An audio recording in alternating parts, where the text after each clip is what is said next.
8ই June থেকে নয়াদিল্লিতে বসছে বিজিবি বিএসএফ এর 57তম ডিজি পর্যায়ের বৈঠক। 4 দিনের সম্মেলনে যাচ্ছেন বিজিবি মহাপরিচালক মেজর জেনারেল মোহাম্মদ আশরাফুজ্জামান সিদ্দিকী। সঙ্গে 15 সদস্যের প্রতিনিধি দল। স্বরাষ্ট্র, পররাষ্ট্র, নৌপরিবহন মন্ত্রণালয়ের প্রতিনিধিরাও থাকবেন।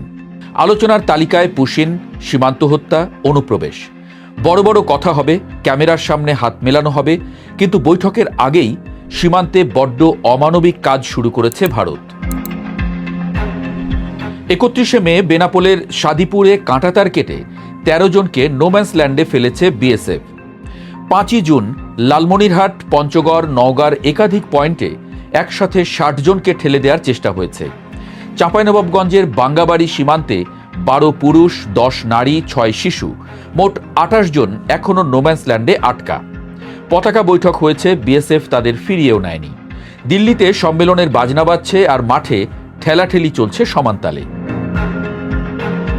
বিজিবির মহাপরিচালক নিজেই স্বীকার করেছেন, ঠেলে পাঠানো মানুষের মধ্যে শুধু বাংলাদেশি নয়, ভারতীয় নাগরিক ও রোহিঙ্গাও আছে। এটা মানবাধিকারের সরাসরি লঙ্ঘন। গত বছরের মে থেকে এবছরের জানুয়ারি পর্যন্ত 8 মাসে 2479 জনকে ঠেলে পাঠানো হয়েছে। যাচাইয়ে দেখা গেছে কমপক্ষে 120 জন ভারতীয় নাগরিক। জাতিসংঘের UNHCR-এ নিবন্ধিত 5 রোহিঙ্গাকেও কুড়িগ্রাম সীমান্ত দিয়ে পাঠানো হয়েছে, যা আন্তর্জাতিক শরণার্থী আইনের সরাসরি লঙ্ঘন। বিএসএফের কাছে পরিচয় নির্ধারণের মাপকাঠি একটাই, বাংলায় কথা বলা, নামের আগে পরে মোহাম্মদ বা আব্দুল থাকা। পুশিনই একমাত্র সমস্যা নয়। মানবাধিকার সংস্থা আইন ও সালিশ কেন্দ্রের তথ্য অনুযায়ী শুধু 2025 সালেই বিএসএফের গুলি ও শারীরিক নিপীড়নে 34 জন বাংলাদেশি নিহত হয়েছেন। 2021 থেকে 2024 পর্যন্ত এই সংখ্যা আরও 102 জন। বিজিবি মাঠে প্রতিরোধ করছে, লালমনিরহাটে পুশিনের চেষ্টা ব্যর্থ হয়েছে সীমান্তবাসীদের সহায়তায়, রাত জেগে পাহারা দিয়ে।